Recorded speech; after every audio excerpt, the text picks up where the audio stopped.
S'il y en a qui ont déjà vu le documentaire The Corporation ou La Corporation, vous savez de quoi cette vidéo-là va parler. Je vais essentiellement juste résumer ce qui est dit dans ce documentaire-là.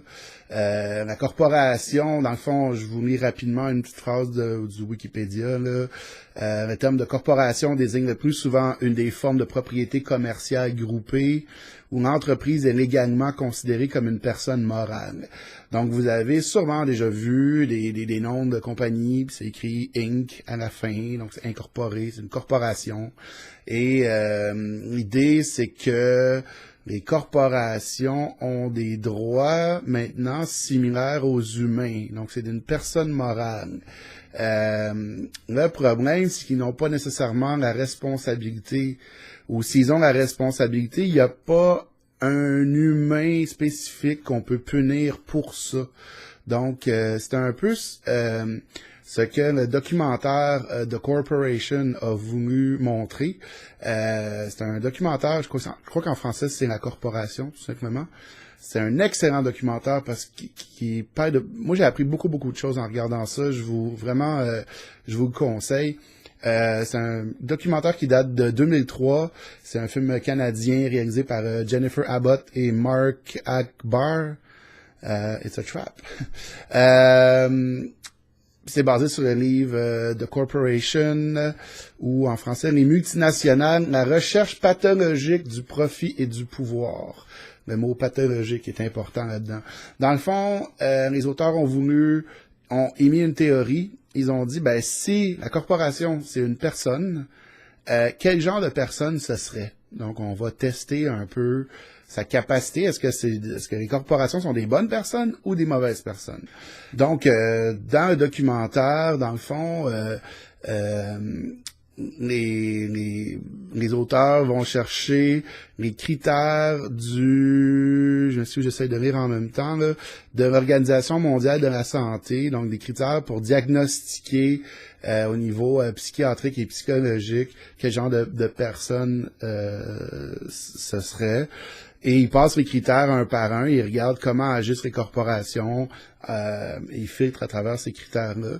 Et dans le fond, pour aboutir à diagnostiquer, et je vous lis ici là ce qu'il y a sur le Wikipédia de The Corporation, diagnostiquer que les corporations ont le comportement de psychopathes dangereux.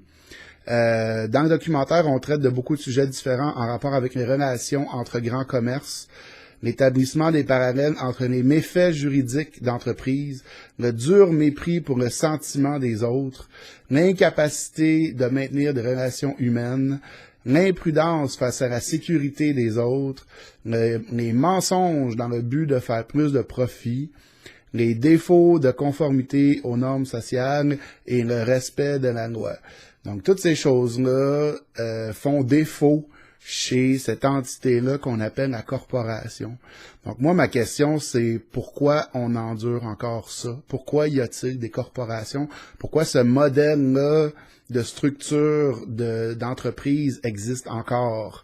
Et je dirais, vu le nombre d'heures et d'années et d'efforts que chaque humain met dans son travail, pourquoi toutes les entreprises ne seraient pas des coopératives, tu sais, en tout cas, puis je veux pas juste prôner qu'il n'existe que ça, mais je veux dire, moi je crois que le modèle de la corporation, peut-être que quand ce modèle-là a été mis sur pied, parce que c'est quand même pas jeune, là, la corporation, peut-être que quand ce modèle-là a été mis sur pied, ça avait du bon, ça répondait peut-être à un besoin, mais maintenant, en 2017, pas vraiment, ça détruit plus qu'autre chose. Ce sont des entités reconnues comme étant psychopathes.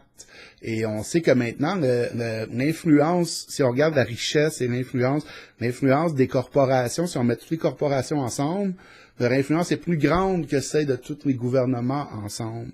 Et je dirais de nos jours, est-ce qu'il y a vraiment une différence entre les deux même? Parce que on sait que ça travaille beaucoup main dans la main, là. Donc, c'est ça. Donc, moi, parce que c'est un modèle que je connais un peu, je proposerais le modèle de coopérative pour remplacer la corporation. Et non, ça veut pas dire qu'on tombe dans du communisme et du... Ça, faut faire très attention à toute cette propagande-là, capitalisme, communisme. Toutes ces choses-là n'ont jamais été proposées par le peuple. C'est toujours les gens au pouvoir qui pondent ces concepts-là et qui en font la promotion.